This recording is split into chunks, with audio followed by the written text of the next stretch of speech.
সায়নের কথায় কাচুমাচু হয়ে যায় সেজুতি। সায়ন ফিকলে হাসি দিল। কিছুক্ষণ পরে বড় আপু ফোন কল দিল। তিনি বললেন আনোয়ারা বেগমকে আনার জন্য যেন সায়ন যায়। সায়ন বলল, মাকে গাড়িতে উঠিয়ে দিন, আমি নিয়ে আসবো। বড় আপু বলল, বোন মনে করে তো আসতেই পারো বাড়িতে, সাথে মাকে নিয়ে যাবি। সায়ন খুব শান্তভাবে বলল, আমি যাচ্ছি না, দুই বোনের শ্বশুরবাড়িতে যাচ্ছি না। বড় আপু বললে, আমাদের বাড়ি আসবি না কেন? আমরা কিছু হলে তো আসবি। সায়ন বলল, দুই বোনের বাড়িতে গেলে সবাই চিড়িয়াখানার পোষা প্রাণী দেখার মতো আমাকে দেখবে। কারণ আমার ঘর সংসার যা হয় সে সব কিছু দুই বোনের শ্বশুরবাড়ির মানুষজন জানে। তবে চিন্তা করো না, যে কোনো বিপদে চোখ বন্ধ করে যাব। বোনের পাশে সবার আগে ভাই ঝাঁপিয়ে পড়ে। আমিও আমার বোনদের পাশে থাকবো, কিন্তু অকারণে নিজে লোকলজ্জায় পারবো না। সবাই যে জানে আমার সংসারের কথা। সায়নের কথা শুনে চুপ হয়ে যায় বড় আপু। সায়ন শান্তভাবে বলল, আমি অফিস থেকে সরাসরি যাব, তখন রাস্তায় মাকে পাঠিয়ে দিও, তাহলে তো সমস্যা হবে না। বড় অপু কিছু না বলে কল কেটে দেয়। সায়ন নিজেও চুপচাপ ছিল। সে যদি পাশে ছিল না বিধায় এতগুলো কথা বলেছে। কারোর সামনে থেকে অন্য কাউকে কথা শোনানো ঠিক নয়। এখন থেকে সবকিছু ম্যানেজ করে চলছে সায়ন। কিছুক্ষণ পরে সে যদি এসে বলল, কার সাথে কথা বলছিলা? সায়ন ধীরভাবে বলল, বড় অপুর সাথে। আগামীকাল একটু কষ্ট করে একা থাকতে পারবা? আমি অফিস থেকে সরাসরি মাকে নিয়ে বাসায় আসবো, একটু দেরি হবে। সে যদি বলল, হ্যাঁ পারবো। সায়ন বলল, আজকের মতো ঘুমিয়ে থাকো, ঠিক আছে? তবে আমার ফোন কল না পাওয়া অবধি দরজা খুলল না। দরকার হলে আজকের মতো আগামীকালও দাঁড়িয়ে থাকবো। সেজুতি বলল, আমার ঘুমকে খোঁচা দেওয়া হলো? সায়ন হেসে বলল, হ্যাঁ। সেজুতি হাসি দিল। পরের দিন অফিস থেকে সরাসরি আনোয়ারা বেগমকে আনতে যায় সায়ন। রাস্তার পাশে দাঁড়িয়ে অপেক্ষা করছিল আনোয়ারা বেগম। কিছুক্ষণ পর ওর বড় বোন দুলাভাই দিয়ে গেছে। দুজনের মুখ বেশ ভারবার। তবে সায়ন কয়েক মিনিট কথাবার্তা বলে চলে আসে। সে বাসায় যায়নি। আনোয়ারা বেগমকে ছেলেকে মুখ ফুটে কিছু বলেনি। সে জানে তার ছেলের পরিবর্তন। সোফায় বসে টিভি দেখছে আর অপেক্ষা করছে সেজুতি। শাওনের ফোন কল পাওয়া মাত্রই ছুটতে গেল। দরজা খুলে দুজনকে দেখতে পেল। আনোয়ারা বেগমকে সালাম দিয়ে পাশে দাঁড়িয়ে পড়ল সেজুতি। আনোয়ারা বেগম সালামের জবাব দিয়ে ঘরের ভিতরে আসলো। সাথে সাথে সায়ন নিজেও ভেতরে আসলো। সেজুতি দরজা লাগিয়ে চুপচাপ সায়নের পিছু পিছু চলল। রাতে খাওয়ার সময় আনোয়ারা বেগম চুপচাপ খেয়ে উঠে গেলেন। সেজুতি সবকে গুছিয়ে রুমে গেল। সায়ন শান্তভাবে বলল, মায়ের কোনো আচরণ মনে রেখে বসে থাকো না, দেখবার সব কিছু ঠিক হয়ে যাবে। সে অবশ্যই বুঝবে সব। সায়নের কথা শুনে সে যদি মাথা নাড়ালো। সায়ন চুপচাপ বসে রইল। সকালে সায়ন অফিসে যাওয়ার পরে নিজের রুমে ঘুমিয়ে থাকে সেজুতি। বেলা 10টা বেজে 12টা মিনিট উঠে যায়। এত বেলা দেখে নিজের মাথায় নিজেই চাপড় দেয়। তড়িঘড়ি করে বিছানা গুছিয়ে বাড়ির কাজে হাত লাগায়। আনোয়ারা বেগম পান ছিটছে, মুখে দিচ্ছে আর বলছে, জমিদারের মেয়ে যদি ছেলের বউ হয়ে আসে তাহলে নিজের মতোই তো চলবে। ছেলেকে ভয় দেখে হাত করে ফেলছে। হায় রে, আমার ছেলে এত তাড়াতাড়ি পাল্টে খেলো, আল্লাহ জানে। বিছানায় পড়লে হয়তো ছুঁড়ে ফেলে দিবে।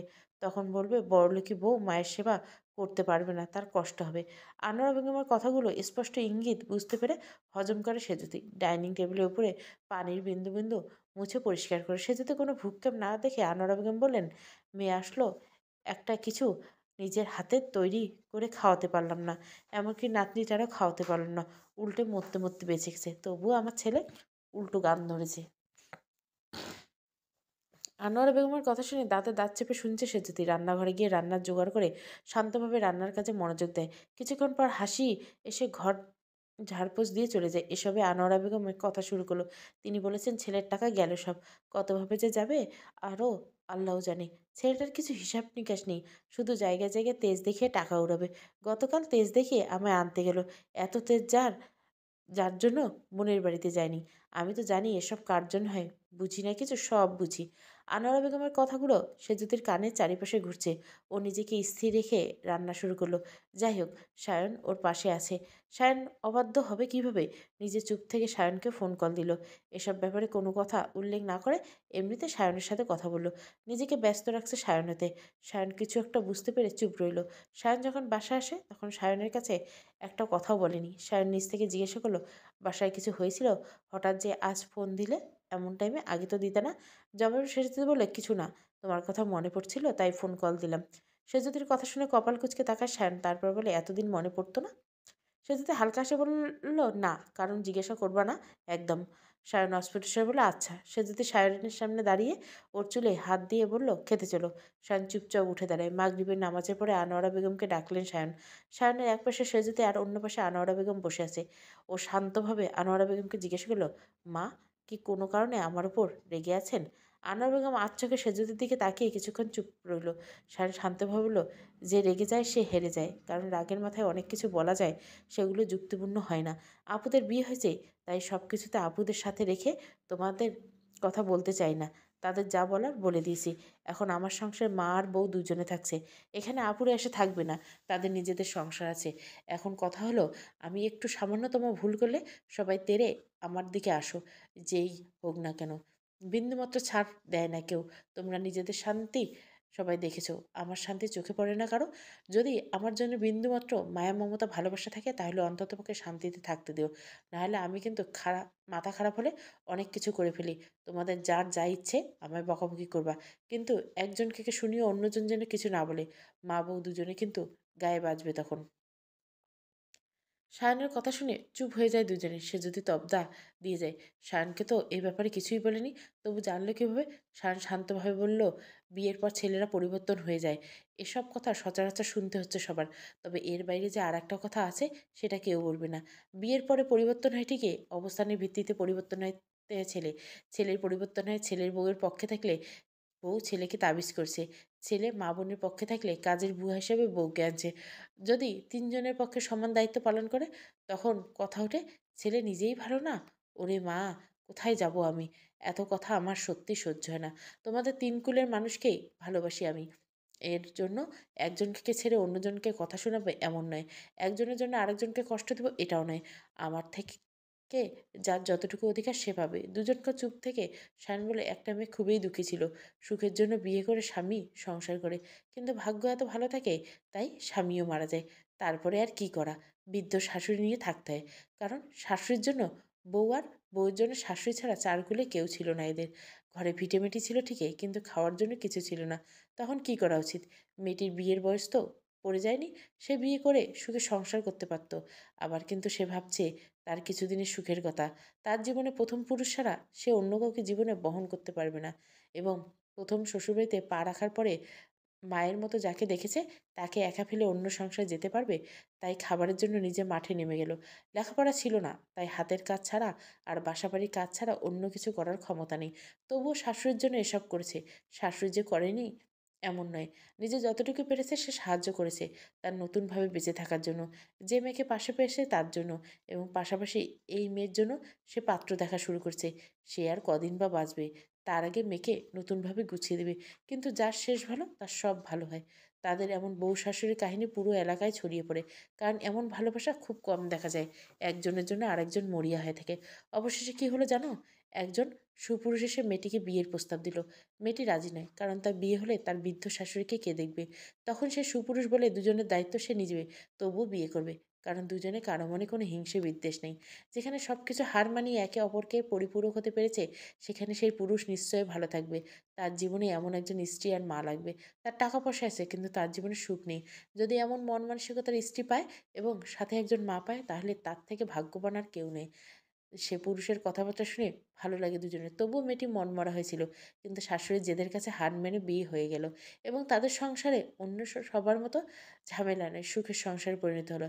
একে অপরের জন্য হিংসা বিদ্বেষ না থেকে ভালোবাসা থাকতে হয়। সায়নের কথা শুনে দুজনে চুপ হয়ে বসে আছে।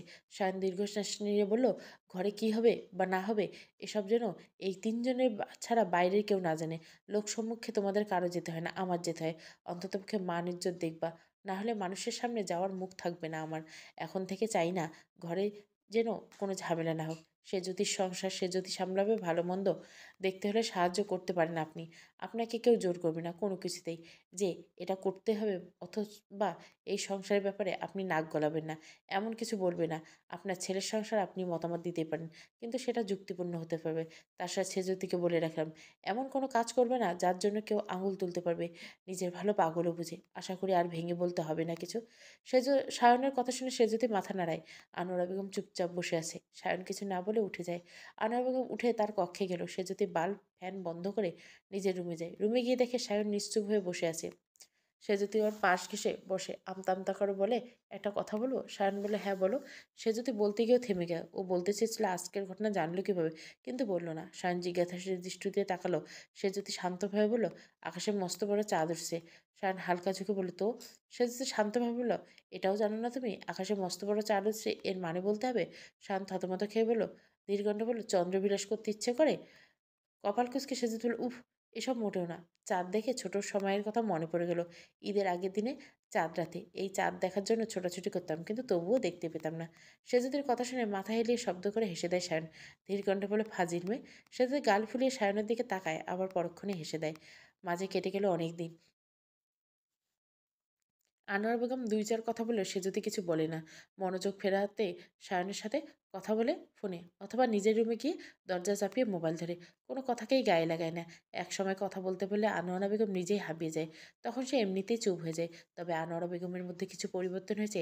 আগের মতো ইনিয়ে বিনিয়ে কিছু বলে না, কারণ তার জানা আছে তার ছেলে সহজেই কিছুতেই বিশ্বাস করবে না।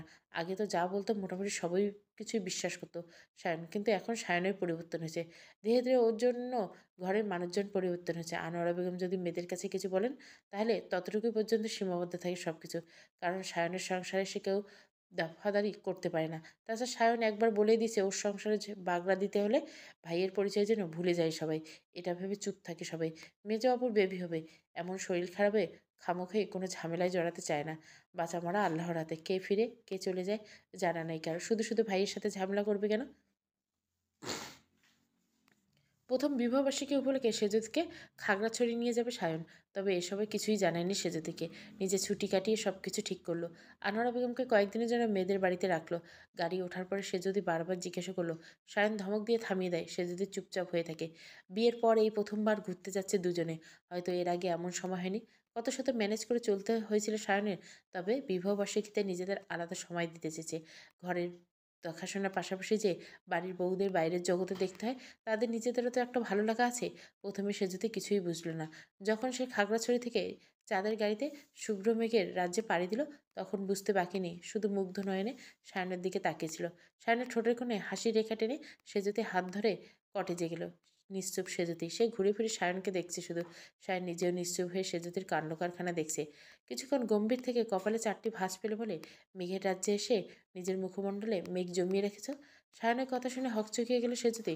গম্ভীর মুখে বলল, একবারও জানাওনি? শান হালকা হেসে বলল, মাঝে মাঝে বউকে না জানিয়ে সারপ্রাইজ দিতে হয়। তোমাকে জানালে তো সারপ্রাইজ হতো না, তখন সেই নিরামিষে পান্তা ইলিশ হয়ে যেত। সে যদি কপাল কুঁচকে বলল, ইলিশ নিরামিষ হয়? শান শান্তভাবে বলল, বিয়ের পর যদি চাঁদ দেখে চন্দ্রবিলাস না করে, সেই ছোটবেলায় ঈদের কথা মনে পড়ে, তাহলে ইলিশ নিরামিষ হবে না কেন? অবশ্যই হবে। কথাটি বলে ফিকলে হাসি দেয় সায়ন। সে যদি অসহায় দৃষ্টি নিয়ে সায়নের দিকে তাকায়। সায়ন স্থির হয়ে সেজুতির মাথায় মাথা ঠেকালো। কটেজ থেকে পাহাড়ের সারিগুলো দেখা যাচ্ছে। পাহাড়ের উপর চাদরে ঘেরা শুভ্র মেঘপুঞ্জ। সবুজ চাদরের উপর সাদা মেঘের ভেলাও দেখা যাচ্ছে। খুব মনোযোগ দিয়ে উপভোগ করছে পর্যটকরা। সে যদি কটেজের বারান্দায় গিয়ে চারপাশে চোখ বুলাচ্ছে। এত অপরূপ সৌন্দর্য সবুজের চাদরে ঘিরে রাখবে আদরে, মমতার সোহাগে, অনুরাগে। এই মায়াময় মুখ দেখতে চাই মরণের আগে। সায়ন ছন্দ মিলিয়ে বলল, আর সে যদি পাশ ঘেসে দাঁড়ালো। সে যদি হালকা হেলে দুলে বলল, তুমি দেখতে পারবা? কারণ আমি সে যদি এত মমতা সোহাগ নেই, আমার স্বামীর জন্য মোটেও নেই। প্রার্থনা শুনবো আমার? যদি পৃথিবীতে বেঁচে থাকি, ততদিন বাঁচবো, ততদিন দুজনে একসাথে বাসবো। যদি আল্লাহর জিনিস আল্লাহ নিয়ে নেয়, তাহলে আমি মরার আগে তোমাকে সাথে নেওয়ার প্রার্থনা করছি। না হলে আমি গেলে তুমি আবার বিয়ে করবা। এটা সম্ভব না, একদমই না। এত দরদ নেই আমার। তোমার আয়ু সব সময় চাই, কিন্তু আমি না থাকলে তখন নয়। তখন আমার সাথেই নিয়ে যাবো। তখন আমার মায়াময় মুখ দেখে এমনিতেই চলে যাবে। কথাগুলো এক নিঃশ্বাসে বলে পাহাড়ের দিকে তাকায় সেজুতি। সায়ন নিশ্চুপ হয়ে ওর পাশে দাঁড়িয়ে আছে। ওর মুখে সব কথা শুনতে পারে, কিন্তু এরকম ধরনের কথা একদম শুনতে পারে না। শান্তভাবে বলল, আমার সেজুতি কী হবে? কিছু হতে দিবে না তার সায়ন? কখনোই না। তখন প্রার্থনা লাগবে না, এমনিতেই চলে যাবে তার কাছে। সায়নের কথায় খুব শান্ত হয়ে যায় সেজুতি। তারপর বলে, তুমি প্রার্থনা শুনে এমন হয়ে গেল, অন্য একটা কথা শুনবা? সায়ন ভুরু কুচকে বলে, কি? সে যদি বলল, এই যে পৃথিবীতে যদি এমন একটা খেলা হয় যেখানে জামাই পাগলি হিসাবে পুরস্কৃত করবে, সেখানে প্রথম আমি হব জামাই পাগলি সেজুতি। সেজুতির কথা শুনে মুখ টিপে হেসে দেয় সায়ন। সেজুতি জোরে সোরে নিঃশ্বাস ছেড়ে বলে, ভাবি বলছি আমি নাকি জামাই পাগলি। তারপরে নিজের ক্যালকুলেশন করে দেখলাম সত্যি আমার সায়ন বুড়োর মতো যদি সবাই থাকতো তাহলে সবাই জামাই পাগলি হতো, এতে হাসার কিছু নেই। সায়ন ধীর কণ্ঠে বলল, তুমি আগের মতো নেই সেজুতি। সায়ন কথা শুনে কপাল কুঁচকে তাকালো। সায়ন বলে, এই যে কত কথা পেটের মধ্যে লুকিয়ে রেখেছ, আগের মতো থাকলে এতদিন এ কথা শোনার সাথে সাথে আরও 3 গুণ কথা শুনতে পেতাম। এই জন্য তো বলি, আমার কান এত ভালো হলো কিভাবে, না হলে তবদা দিয়ে থাকতে। তুমি আগের মতো নেই, তুমি পুরো ভালো হয়ে গেছো। কথাগুলো বলে খিলখিল করে হেসে দেয় সায়ন। সে যাতে মুখ গম্ভীর করে বলে, আমি চুপচাপ থেকে এই জন্য তোমার ভালো লাগে না, যাও কথা বলবো না, তখন আর ভালো লাগবে না। সে যদির কথা শুনে থতমত খেয়ে যায় সায়ন। ঢোক গিলে বলে, তুমি সত্যি পরিবর্তন, মজাও বুঝো না। কথাটি বলে করুণভাবে তাকালো সায়ন। সে যদি হেসে বলে, তুমিও পরিবর্তন, তুমিও মজাও বুঝো না। সে যদির কথায় মৃদু হাসে সায়ন। সাজেকের সর্বোচ্চ চূড়া কংলাক পাহাড়। সেখানে দাঁড়িয়ে হাত বাড়ালে মনে হয় আকাশ ছোঁয়া যাবে। সূর্য তখন লাল বর্ণ ধারণ করছে। ডুবে যাওয়ার আগ মুহূর্ত তখন হাত বাড়িয়ে ছোঁয়া যায়। তবে হাত বাড়িয়ে ধরার ইচ্ছে করে। এরকম চেষ্টার কিছু মুহূর্ত গ্যালিলিও প্রমাণস্বরূপ হয়ে গেছে। এরপর কিছুক্ষণ হাঁটাহাঁটি করে ওরা কটেজে আসে। রাতের খাবারের পরে সায়নের মোবাইল নিয়ে ব্যস্ত হয়ে গেল সেজুতি। কত শত ছবি একের পর এক দেখা যাচ্ছে। পরবর্তীতে সায়নকে দেখানোর জন্য বারান্দায় গেল। তখন ছবি দেখানোর কথা ভুলে গিয়ে মুগ্ধ নয়নে চারিপাশ দেখছে। গম্ভীরভাবে সায়নকে বলল, আমায় ডাকলে না কেন, কি সুন্দর মুহূর্ত। কথাটি বলে আবারও চারপাশে পাহাড়ের দিকে চোখ বুলায়। চাঁদের আলো এসে পাহাড়ের উপর পড়েছে। ছোট ছোট তারাগুলো নিভু নিভু আলো এসে ছড়িয়ে পড়েছে চারিদিক। এই আলোর ভিড়ে অন্য এক আলো মিশে আছে। মুগ্ধ নয়নে তাকিয়ে আছে সায়ন। সে যদিকে নিজের কাছে এনে বলল, আমি এতটা খারাপ স্বামী নই, তাই ডাকিনি। এই চাঁদ দেখে তোমার ছোটবেলার ব্যর্থতার কথা মনে পড়ল, আবেগে কেঁদে দিতে। তখন অপেক্ষা করেও দেখতে পারতে না, আর এখন নিজের মাথার উপর চাঁদ, নিশ্চয় আবেগ কাজ করতো। কথাগুলো বলে খিলখিল করে হেসে দেয় সায়ন। সায়ন মুখ চেপে সে যদি বলল, বুড়ো হয়ে গেলে ঠিক হবে না, ফাজিল ছেলে, অথচ সারাক্ষণ আমাকে ফাজিল বলে।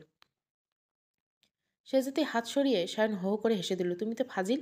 আল্লাহ জানে আমার ছেলে মেয়ে তোমার মতো হলে কি অবস্থা হয় আমার, তখন দুপক্ষই সামলাতে হবে। সে যদি হেরে দিল বলে, হ্যাঁ তুমি তো ছেলে মেয়ে সামলাবে, কারণ এই বুড়ো সামলাতে হিমশিম খেতে হয় আমার। কখন অকাজ করেই আবার কখন ধমক দিবে, সেসব তো আমার নিজেকেই সামলাতে হবে। সায়ন কপাল কুঁচকে বলল, সারাক্ষণ অকাজ মাথায় ঘুরো। সে যদি ধীরভাবে বলল, সে যদি যতক্ষণ থাকবে অকাজ থাকবে, আর সায়নকে বুড়ো জ্বালাবে। শায়ন ঠোঁটের কোণে হাসি রেখা টেনে বলল, আচ্ছা সে যদি বুড়ি। খাগড়াছড়ি শহরে শাপলা চত্বর এলাকা থেকে গাড়িতে পাড়ি জমালো আলু টিলার তারেং পর্যটন এলাকায়। পুরো খাগড়াছড়ি দেখা যাচ্ছে। সব কিছু চোখের সামনে ছোট ছোট খেলনার মতো মনে হচ্ছে। সে যদি ছোট্ট হাসি মুখ মিলিয়ে যাচ্ছে এই প্রকৃতির সাথে। বাইরের সৌন্দর্য সে যদি দেখলো, সায়ন মাঝে মাঝে চোখ বুলাচ্ছে সেই সৌন্দর্য। ওর নিজস্ব সৌন্দর্য ওর সাথেই থাকে, সবসময় যাকে দেখার জন্য ব্যাকুল হয়ে থাকে। তার এই যে এ দাঁড়িয়ে ফিস ফিস করে বলছে, হ্যাপি ম্যারেজ অ্যানিভার্সারি বাবুই। ঠিক 1 বছর আগে আজকের দিনে জীবনের নতুন অধ্যয়ন শুরু করেছিলাম। এই যে চারিপাশে এই হাসি খুশি ভরা সৌন্দর্যের মতো আমাদের জীবনের বাকি পথগুলো রাখতে চাই, থাকবে না আমার। সে যদি শান্তভাবে মাথা নাড়ল। সায়ন মৃদু হাসছে। জীবনে এক অধ্যায় শেষ হলো ওদের, বাকি অধ্যায়গুলো শুরু হচ্ছে। ভালো কিংবা খারাপ জানা নেই, তবে এটুকু জানে শেষ নিঃশ্বাস অবধি একে অপরকে চাই, অতি ক্ষণে ক্ষণে। বাসায় ফেরার পরের দিন আনোয়ারা বেগম আসলেন। শান্তভাবে সব কিছু চলতে থাকলো। কোনো অভিযোগ থাকলেও নিজের মধ্যে রাখেন। মাঝে মধ্যে শব্দ করে বলে ফেলেন তিনি, তবে এসবে গায়ে লাগায় না সে যদি। ও নিজের মতো চলতে রইল, আর স্বামীর সংসার, শাশুড়ির দেখাশোনা নিজ দায়িত্বে করছেন। আনোয়ারা বেগম যখন অসুস্থ হয়ে পড়ে, তখন সে যদি নিজ থেকে দেখাশোনা করতে থাকে। 2 মেয়ে শ্বশুরবাড়ি থেকে আসতে পারে না, আর নিজেরাও আসতে চায় না। মেজো মেয়ে এমনিতেই অসুস্থ, বড় মেয়ে চাইলেও পারে না। মাঝে মাঝে এসে মায়ের দেখাশোনা খানিক সময়ের জন্য করে যায়। সায়ন বলেছিল অন্য মানুষ রাখবে, তখন সেজুতে বলেছিল, আম্মার তো তেমন ঝামেলার কিছু নেই, শুধু গোসলের সময় সাহায্য করব আর খাবার নিজ হাতে খাওয়াই দেবো। এসবের জন্য অন্য মানুষ রেখে লাভ কি? এমনিতে হিসেবি আছো ঠিকই, কিন্তু আরেকটু হিসেবি হও। সময় যত সামনে এগোচ্ছে সব কিছু ততই কঠিন হচ্ছে, তাই নিজেদেরকে যেভাবে চলতে হয়। তাছাড়া কয়েকদিনের ব্যাপার, তারপরে আম্মা এমনিতেই ঠিক হয়ে যাবে। শুধু শুধু অন্য মানুষ রাখতে হবে কেন? আর আমি তোমার মায়ের যত্ন করব না? সে যদি কথা জোরে সোরে নিঃশ্বাস নিয়ে সায়ন বলল, আচ্ছা হিসেবিব, আপনি যেভাবে চলবেন সেভাবেই চলবো। দুজন আমার প্রিয়জন, তাই একজনকে কষ্ট দিয়ে আরেকজনকে ভালো রাখতে চাই না। মায়ের শরীরের যত্ন করতে হবে, পাশাপাশি আপনার নিজেরও শরীরে অবহেলা করা চলবে না, তাই অন্য কারো সাহায্য নিতে চেয়েছিলাম। এখন আপনি রাজি না থাকলে কি করার? আপনি মায়ের যত্ন করবেন, আর আমি হিসেবি বউয়ের যত্ন করব। সায়নের কথা শুনে হেসে দিল সেজতি। ঘরে কাজকর্ম রান্নাবান্না করে আনোয়ারা বেগমকে গোছানো। যখন সেজুতি ভাতের লোকমা মুখের সামনে ধরল, তখন আনোয়ারা বেগম নিশ্চুপ হয়ে চোখের পানি ফেলল। সেদিনের কথা মনে পড়ল, যেদিন সকালে তার সামনে পরোটা তুলে ধরেছিল সেজুতি। সেদিন বলেছিল, একজনের হাতের খাবার অন্যজন খাবে কেন? আজকে সেই অন্যজনের হাত থেকেই খাচ্ছে। আনোয়ারা বেগমকে নিশ্চুপ থেকে সেজুতি বলে, আম্মা, শরীর খারাপ লাগছে? জবাবে আনোয়ারা বেগম মাথা নাড়িয়ে বললেন, না বললেন। সেজুতি কিছু বললেন না, চুপচাপ আনোয়ারা বেগমকে খাওয়ানোর পর চলে আসলেন। 10-12 দিন কেটে গেল। আনোয়ারা বেগম সুস্থ আছেন। তার বড় মেয়ে এসে 2-3 দিন থেকে গেছে। তবে আগের মতো মুখ চালেনি। সে যদি নিজেও পাশ ঘেঁষে থাকেনি। নিজের কর্তব্য নিজে পালন করেছে হাসিমুখে। সবথেকে বড় সতর্ক ছিল ওর, রান্নার সময় পাশে কাউকে রাখেনি। নিজে পুড়বে, তবে কাউকে কোনো বিপদে ফেলবে না। সেজুতির এসব পরিবর্তন সবার নজরে গেলে কিছু বলার নেই কারো। মেজো অপুর ডেলিভারি ডেট নিকটে। এই সময়টা বাপের বাড়িতে থাকে অনেক মেয়ে।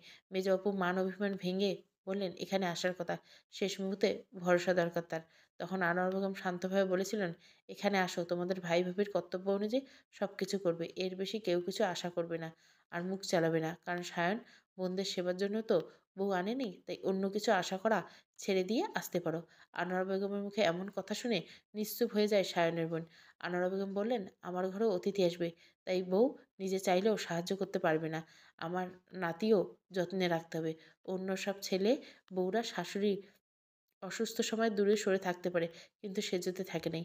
সে আমার পাশেই ছিল। সে যদি আমাকে নিজের মায়ের মতো ভাবতে পারে, আমি পারবো না কেন? আমিও পারবো। তাই তোমরা 2 মেয়ে এখানে আসতে পারো। আমি আমার 3 মেয়েকেই দেখাশোনা করতে পারবো। আনোয়ারা বেগমের মুখ থেকে এমন কথা শুনে নিশ্চুপ হয়ে যায় সায়নের বোন। তারপর মেজো আপু বলল, আমার তো আশাই লাগবে মা। আনোয়ারা বেগম বললেন, হ্যাঁ আসো। আমি সায়নকে বলে রাখবো সব কিছু যেন গুছিয়ে রাখে। মেজো আপু বলল, ক্লিনিকের ব্যাপারে সব কিছু ঠিকঠাক? আনোয়ারা বেগম বলল, আচ্ছা, ফলমূল বাজার করে রাখতে হবে। সব আত্মীয়স্বজন এখানে আসবে, তখন খাওয়াতে হবে। তাছাড়া আশিক আর ওর মা যদি কিছুদিন এসে থাকে তাহলে সুবিধা হবে। একটু হাতে হাতে কাজকর্ম করে দিলে কষ্ট হবে না। তাই সবকিছু একসাথে লিস্ট করে দিতে হবে সায়নকে। মেজাবু বলল, আচ্ছা। আনোয়ারা বেগম বলল, হ্যাঁ, গোছগাছ করে সাবধানে এসো। আনোয়ারা বেগম বললেন, শোনো। সায়নের বলল, হুম। সায়নের মেজ বোনের মেয়ে হয়েছে, তিনি সায়নের বাড়িতে আছেন। সে যদি সবার সাথে বেশ মিলেমিশে গেছে, কেউ কিছু বলে না, আর বলার সাহস পায় না। কেউ কিছু বললে সবার আগে আনোয়ারা বেগম নিজেই চুপ করে দেয়। এই জন্য কেউ বলেও না কিছু। তার মেয়ে নাতি নাতনি আছে, কিন্তু সে মরিয়া হয়ে আছে ছেলের ঘরে নাতনি নাতনি দেখার জন্য। এসব নিয়ে কেউ রেগে থাকে, কেউ হেসে দেয়। তবু আনোয়ারা বেগম তার নিজ স্থানে অনড়। তিনি সবসময় বলেন, সে যদি এ বাড়িতে থাকবে, তিনি দেখাশোনা করবেন। সে যদি বাবার বাড়িতে এর জন্য গিয়ে থাকতে হবে না। এমনিতে বেড়াতে গেলে যাবে, তখন বারণ নাই কোনো। তাছাড়া সে যদি গেলে সে নিজেও বাড়িতে একা হয়ে যাবে। এর জন্য বেশি খারাপ লাগছে আনোয়ারা বেগমের। তার কথায় সবাই একটু মনমরা হলেও কিছু বলে না। সে যদি শান্তভাবে আনোয়ারা বেগমের কথায় সম্মতি দেয়। আনোয়ারা বেগম মহা খুশি। তবে যত দিন এগোচ্ছে সেজুতির বাবু ধীরে ধীরে বড় হচ্ছে। মাত্র 4 মাস তার। সায়নের আনন্দে থাকলে চিন্তা থাকে সারাক্ষণ। তবে সবকিছু নিজের মধ্যে রাখে, সেজুতিকে কিছু বুঝতে দেয় না। যতক্ষণ বাসায় থাকবে সে একা একা সেজুতির পেটের উপর মাথা দিয়ে বাবুর সাথে কথা বলবে। সায়নের এমন কাণ্ড দেখে হেসে দেয় সেজুতি।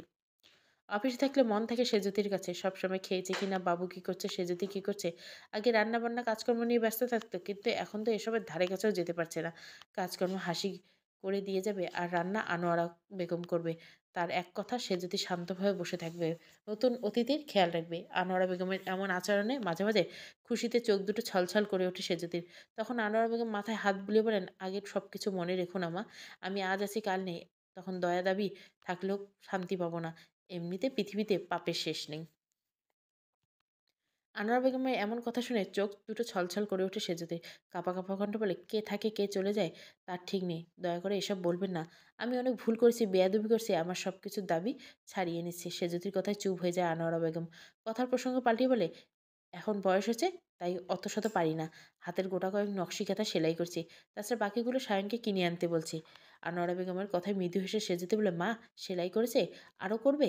আপনি চিন্তা করবেন না। তাছাড়া এখনও অনেক দিন হাতে আছে। আনোয়ারা বেগম বলে, আশায় রাখবো না কিছু আমার দাদু ভাইয়ের জন্য। সব কিছু আগেই গুছিয়ে রাখবো। আনোয়ারা বেগমের কথা শুনে উৎসুক ভাব সেজুতি তাকালে হেসে দেয় আনোয়ারা বেগম। সে মৃদু হেসে বলে, আমার মন বলছে দাদু ভাই হবে। আনোয়ারা বেগমের কথা শুনে মৃদু হাসে। তখন সায়ন বাড়িতে আসে।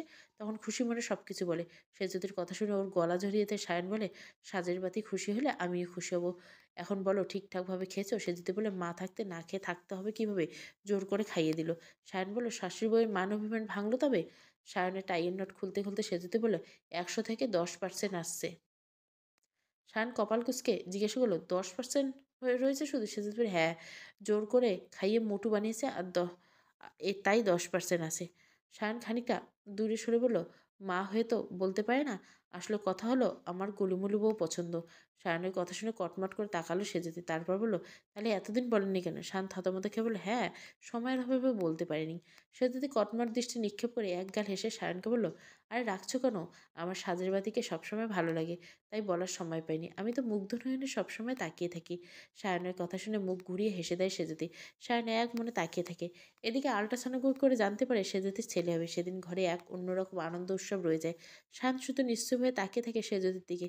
এই তো কিছুদিন আগে সে সেজুতির যত দৃষ্টি বুদ্ধি মাথায় নিগুত, সে এখন তত হিসেবে সারাক্ষণ ছেলের জন্য কি করবে, স্বামীর সংসার কিভাবে গোছাবে, এসবে চিন্তিত থাকে। এসবে বেশ মনোযোগ দিয়ে দেখে সায়ন। তবে যতটা খুশি থাকে সবার সামনে, মনে মনে ঠিক ততটাই শঙ্কায় তার কাজ করে। সব কিছু কি না সত্যি ভালো হচ্ছে, নাকি আবারও এলোমেলো হয়ে যাবে? এসব নিয়ে সায়ন চিন্তিত থাকলে সেজুতির দিকে তাকালে সব ভুলে যায়। ওর জামাই পাগলি সেজুতির মধ্যে আর একটা ছোট্ট অস্তিত্ব বড় হচ্ছে। তাই ভালো লাগার মুহূর্ত মন খারাপ থাকবে কিভাবে সায়নের? তার সব ভালো লাগার কারণ সে একজনকে ঘিরে রয়েছে। দুপুরে খাবারের পর বিছানায় গা এলিয়ে দেয় সেজুতি। কিছুক্ষণের মধ্যে ঘুমের দেশে পাড়ি দেয়। সায়ন হাফ টাইম থাকায় তাড়াতাড়ি বাসায় আসে। বাসায় এসে সেজুতিকে ঘুম থেকে জাগায় নেই। ফ্রেশ হয়ে খাবার খাওয়ার পর ওর বাঁ পাশে ঘেঁষে বসলো সায়ন। কিছুক্ষণ সেজুতির দিকে তাকিয়ে রইল। তারপর ওর বাবুর সাথে একা একা কথা বলল। সেজুতি ঘুমে এতই বিভোর, যার জন্য কিছুই টের পায়নি। কতক্ষণ হলো সায়ন এসেছে, অথচ সেজুতির ঘুম ভাঙছে না। সায়ন নিজে উঠেনি। সেজুতির মাথার কাছে বসে মোবাইল নিয়ে ব্যস্ত সায়ন। কিছুক্ষণ পরে অনুভব করলো মাথার পিছন থেকে কেউ চুল মুঠো করে টানছে। সায়ন যে হাতের উপর হাত ছুঁয়ে পাশ ফিরে তাকিয়ে দেখছে সেজুতি মিটমিট করে হাসছে। ভুরু কুচকে সায়ন বলল, ছেলেকে টাক বাবা ডাকার সুযোগ করে দিবা? সেজু বলল, হুম। ছেলের মায়ের খোঁজখবর না নিয়ে মোবাইল নিয়ে ব্যস্ত থাকলে এমনই হবে। শান কিছুটা ঢুকে বলে, আচ্ছা, ছেলের মাঝে ঘুমে বিভোর, অন্য কিছুতে খেয়াল ছিল না? সে বেলায় কিছু হবে না? সে যদি মৃদু হেসে বলল, ছেলের মা যা কিছু করবে তাতে 7 খুন মাপ।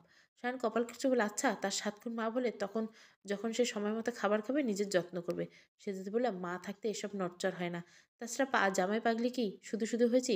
সে নিজেও যত্ন নিচ্ছে, তাহলে সব কিছু এলোমেলো হবে কিভাবে? সেজুতির কথা শুনে মৃদু হাসে সায়ন। সেজুতির ডেলিভারি ডেট নিকট। আনোয়ারা বেগম অনেক বুঝিয়ে শুনে সেজুতিকে নিয়ে যায় ওর পরিবারে। একমাত্র মেয়ে, এমন সময় তাদের বাড়িতে রাখতে চায় সবাই। তাছাড়া সেখানে যত্ন বেশি হবে। এখানে আনোয়ার বেগম নিজেই বয়স্ক, তাই এত কিছু সামলাবে কি করে? আনোয়ার বেগম মুখ ভার হয়ে থাকলে পরবর্তীতে বেশ খুশি হন তিনি। বেশ কিছুদিন দুই মেয়ের বাড়িতে গিয়ে থেকে এসে সেজুতির বাড়িতে যান। একাকিত্ব কাটবে, ছেলের বউ নাতির খেয়াল রাখবে, সব কিছু মিলিয়ে যে বেশ খুশি দুই পরিবার। সায়ন 1 সপ্তাহের জন্য ছুটি নিয়েছে। কোনোভাবেই এমন সময় সেজুতির থেকে দূরে যাবে না। যখন সেজুতির লেবার পেন ওঠে, তখন সায়নের চোখ দিয়ে পানি গড়িয়ে পড়ে। সবার সামনে জড়িয়ে ধরে সেজুতিকে বলছে, কিচ্ছু হবে না, ওর মনে সাহস রাখতে হবে। সেজুতি তখন চোখের কোণে পানি দিয়ে নিশ্চুপ হয়ে সায়নের দিকে তাকিয়েছিল। ও সব থেকে বড় ভরসা যে সায়ন ছিল। সেজুতির অবস্থা বেশি ভালো নয়। ও ওটিতে নেওয়া হবে। তার আগে সায়ন হাত আর ওর 2 পা মুঠোই করে নিশ্চুপ হয়ে তাকিয়েছিল। সায়ন শুধু ভরসা দিয়ে বলে, কিচ্ছু হবে না, আমি তো আছি। তখন থেকে জানি। সায়নের কথা শুনে কষ্টের মধ্যেও মৃদু হেসে দেয় সেজুতি। তখন সায়নের হৃৎস্পন্দন বন্ধ হওয়ার উপক্রম হলে মুখের হাসির রেখা টেনে সেজুতির হাতে চুমু খেলো। এই দেখায় যে শেষ দেখা হবে বুঝতেই পারেনি কখনোই সেজুতিকে একা ছাড়তো না সায়ন। সবসময় আগলে রাখতো নিজের কাছে। সবকিছু নিমেষে স্তব্ধ হয়ে যায়। চারিপাশে প্রিয়জনদের কান্নার আওয়াজ স্পষ্ট শোনা যাচ্ছে। সাথে নতুন অতিথির কান্নার আওয়াজ স্পষ্ট আসছে। সায়ন নিশ্চুপ হয়ে তাকিয়েছে। কাদা তো দূরের কথা, চোখের কোনো পানির দেখা মিলছে না। শুধু ঘুমন্ত সেজুতির মুখমণ্ডলের দিকে তাকিয়ে তাকিয়ে অজুহাত দেখাচ্ছে, যেমনটা আগে সেজুতি দেখাতো। সেজুতির মা ও আনোয়ারা বেগম বেহুশ হয়ে আছে। সেজুতি জুড়ে যে অস্তিত্ব ছিল, সেই অস্তিত্বকে সেজুতির ভাবি কোলে নিয়ে বসে আছে নিশ্চুপ সে। সায়নের অবস্থা দেখে এমন কেউ নেই যার করে দিয়ে পানি ঝরেনি। তবু সায়ন কাঁদেনি তখন। যখন সেজুতি গোসল করবে, তখন সায়ন মানতে রাজি নয় ওর সেজুতি আর ওর কাছে ফিরবে না। সেজুতির ভাই যখন সায়নকে জড়িয়ে ধরে বলল, ভাই রে, ও ফিরবে না আমাদের কাছে। কথাটি বলে তিনি হাউমাউ করে কেঁদে দেয়। সায়ন পাথরের মতো নিশ্চুপ হয়ে জড়িয়ে থাকে। জানা যায় এত মানুষের ভিড়ে আরেকজনের চাপা কান্না শুনতে পায় না কেউ। অভ্র নিজেকে নিজে একজন ভাগ্যবান ব্যক্তি হিসেবে জানে এবং মানে, যে কিনা প্রেমিকার বিয়েতে হাসি মুখে এসেছিল এবং আজকে তাকে বিদায় বেলাতেও এত মানুষের ভিড় এসেছে। তবে এক নজর দেখার সৌভাগ্য হয়নি। শুধু এবারেও শেষ বিদায় জান্নাতে এসেছে। সেই চঞ্চল হাসিমুখো সেজুতি এভাবে সবাইকে কাঁদিয়ে চলে যাবে, কেউ মানতে পারছে না। সায়নের দুই বোন বেশ চুপচাপ হয়ে যাচ্ছে। এই মানুষটির সাথে কত রকম ব্যবহার করছে, অথচ কখনো কথাই বলতে পারবে না। তাছাড়া এইটুকু দুধের বাচ্চা মা ছেড়ে থাকবে কি করে? সায়ন ছেলেকে কোলে নেওয়ার পরে চোখ দিয়ে টলমল করে পানি ঝরে যায় বোনের। আনোয়ারা বেগম নিশ্চুপ হয়ে আছে। হারিয়ে যাওয়া দিনগুলো হয়তো ভালোই ছিল, এভাবে পুড়তে হতো না। আকাশে মস্ত বড় চাঁদ উঠছে, চারিদিকে জোনাকি পোকার আলো ছড়িয়েছে। জানলার পাশ গিয়ে দাঁড়িয়ে রাতের আকাশ উপভোগ করছে সায়ন। চাঁদের আশেপাশে ছোট বড় তারার মেলা। সেখান থেকে একটা বড় তারা বারবার উঁকি দিচ্ছে সায়নের জালকায়। ছোটবেলায় যখন গল্প শুনতো তখন জানতো এই ছোট্ট তারাগুলো তাদের প্রিয়জন। হয়তো সব থেকে উজ্জ্বল তারা সেজুতি ছিল। সেদিনও সায়ন কাঁদেনি। আজও চোখ কোণে বেয়ে পানি ঝরছে। যে সেজুতি কখনো চন্দ্রবিলাস করতো না, সারাক্ষণ আজগুবি কথা মাথায় নিয়ে ঘুরতো, আর সেই সেজুতি নিজেই ছেয়ে দেশে আছে। কখনো সায়নের বুকে মুখ লুকিয়ে বলবে না সেই ছোট্টবেলায় ঈদের সময় চাঁদ দেখতে পায়নি, তাই আবেগের জন্য আজ কাঁদতে ইচ্ছে করে না। এটা ভেবে সায়নের চোখের কোণে দিয়ে নিশ্চুপ হয়ে পানি ঝরে। তুমি ঠিকই বংশের আলো জ্বালালে, আমার জীবনে আলো নিভিয়ে দিলে। এমন সন্ধ্যা প্রদীপ আমার আলোর সাথে কখনো পরিচিত হতে চাইনি। আমি যে ভীষণ কাঙ্গাল। তুমি তো হারিয়ে যাওনি, আমার জীবনে হারিয়ে আছো। আমি সেদিন বলেছিলে সে যদি না থাকলে সায়ন থাকবে না। সেদিন যদি এই কথাটা সত্যতা জানতাম, আমি সত্যিই চলে যেতাম, খুব দূরে চলে যেতাম। তাহলে এই মুহূর্তে সাথে পরিচয় হতো না। কিভাবে পারলে তুমি? তুমি কথা রাখতে পারোনি, একটুও পারোনি। শুধু মিথ্যে বলেছিলে। তুমি বলেছিলে তোমার আগে আমাকে নিয়ে যাওয়ার প্রার্থনা করছো। কিছুই তো হলো না। এই দেখো আমি বেঁচে আছি, মরেও বেঁচে আছি। নাকি তোমার প্রার্থনা আল্লাহ কবুল করছে?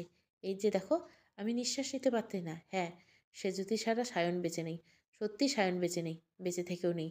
সে জ্যোতির পথ চেয়ে বসে আছে। কখন সে পথের হদিশ মিলবে? অথচ সেই পথের দেখা মেলেনি। আজ ৮ বছর হতে চলল, কিন্তু তাদের সাথে দেখা হয়নি এখনো। রাতের আকাশের দিকে তাকিয়ে কথাগুলো বলছে আর চোখের কোণ দিয়ে পানি মুছতে লাগলো সায়ন। হঠাৎ রুমের আলো জ্বেলে ওঠে। পিছনে তাকিয়ে দেখে আনোয়ারা বেগম দাঁড়িয়ে আছে। সায়ন নিশ্চুপ হয়ে তাকালো। আনোয়ারা বেগম কাঁদো কাঁদো স্বরে বলল, বাবা রে, আমার নাতির কথা একটু ভাবিস।